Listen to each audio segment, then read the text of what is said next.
شيفال سام أو كما ينطقها الأتراك شيوال سام، 48 سنة، مواليد 1973 بمدينة اسطنبول.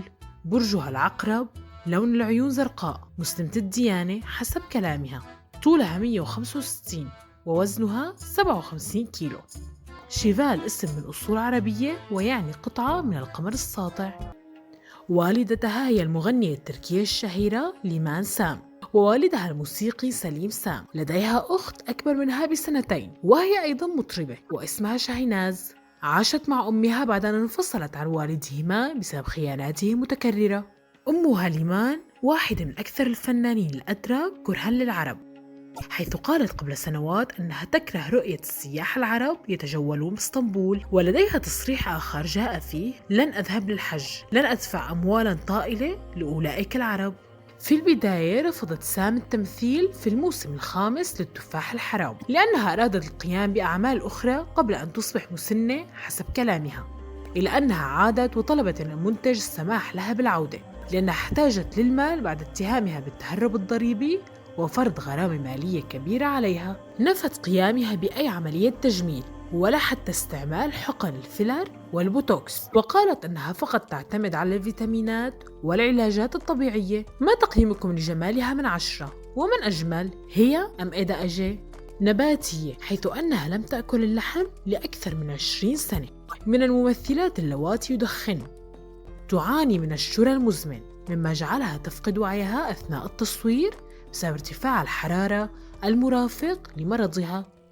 شيفال مطربة قبل أن تكون ممثلة، ولديها 9 ألبومات غنائية، أنجحهم أسرار اسطنبول سنة 2007 ورائحة الأرض سنة 2015. قامت بالغناء ب11 لغة لحد الآن. مقطع لسام وهي تغني بالعربي أغنية قدك المياس، ما رأيكم بصوتها؟ أذوق المياس يا عمري يا حسين البام كان. قام شريكها في مسلسل التفاح الحرام طلعت بولود برفع دعوى قضائية عليها ب100,000 ليرة بتهمة تشويه سمعته.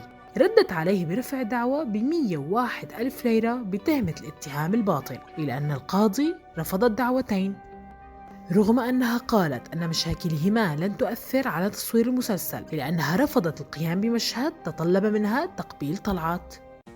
معروفة في الوسط الفني بتواضعها وعدم حبها لحياة المشاهير، كما أنها تشتري الملابس المستعملة لأنها حسب قولها تفضل التبرع إلى ملجأ أو إرسال طفل إلى المدرسة على دفع عشرات الدولارات مقابل قماش فقط. غرمتها سلطات مدينة اسطنبول بسبب خرقها لقانون حظر التجوال أيام انتشار فيروس كورونا، كما أنها أصيبت بالفيروس دون أن تعلم، حيث أدركت الأمر عند قيامها بفحص روتيني بعد أشهر.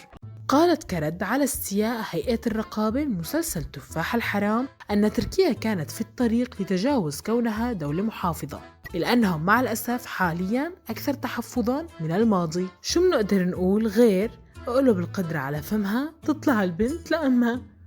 تربطها علاقة منذ 12 سنة بالمغني التركي صرب مدين. عند سؤالها عن سبب عيشهما معا كل هذه المدة بدون زواج، قالت أنها جربت شعور أن تخون وأن تتعرض للخيانة، لذلك قررت أنها لن تقوم بالزواج مرة أخرى. سام تزوجت عام 1993 من متين تكين الملقب بالعاصفة الصفراء، وهو واحد من أشهر لاعبي المنتخب التركي ونادي بشكتاش. الثنائي اللذين تطلقا بعد 6 سنوات رزقا بابن سمياه طارق أمير.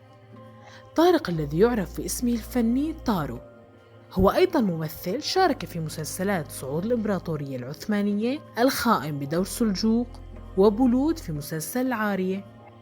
لديها 2.6 مليون متابع على الإنستغرام. ما رأيكم؟ هل تستحق شهرة أكبر؟ أي ممثل شارك مع شيفال تفضلون؟ وتعتقدون أن التناسق والكيمياء بينهما جيدة جدا؟ أي شخصية قامت شيفال بتجسيدها تفضلون؟ صور سام في الصغر. شيفال من دون مكياج، سام بدون صبغة شعر. الجميلة سام من جلسات تصوير لها مع مجلات مختلفة. بدايتها كانت عام 1993 بدور دينيز في مسلسل الأب الرائع. بعدها شاركت في العديد من الأعمال، منها مسلسل فريدة، بطولة الزهرة البيضاء، جسدت آسيا في عشقت مجددا، حكاية بودروم، الصندوق الأسود، ومسلسل ما زلت في الحب. كانت ضمن أفلام أبيض وأسود بدور آيتان، رائحة المال، اسأل قلبك، الفيلم القصير الزيارة، والمقهى. درست وتخرجت من جامعة مرمرة كلية الفنون قسم الجرافيك. سؤال وجواب مع سام: أي ممثلة تفضلين من الجيل الجديد حبيبتي أداء؟ ومن أساتذتي أحب ريهان سافاش. هل تحبين الحيوانات؟ أكيد، لدي 5 قطط. ماذا تفعلين في أوقات فراغك؟ غالباً أقوم بتأليف الأغاني. لونك المفضل؟ الأحمر. مدينتك المفضلة؟ اسطنبول. أكلتك المفضلة؟ أي أكلة نباتية؟ سلام من الله عليكم متابعي قناة هلا تركيا. قبل البدء لا تنسى الاشتراك بالقناة وتفعيل جرس الإشعارات ليصلك كل ما هو جديد.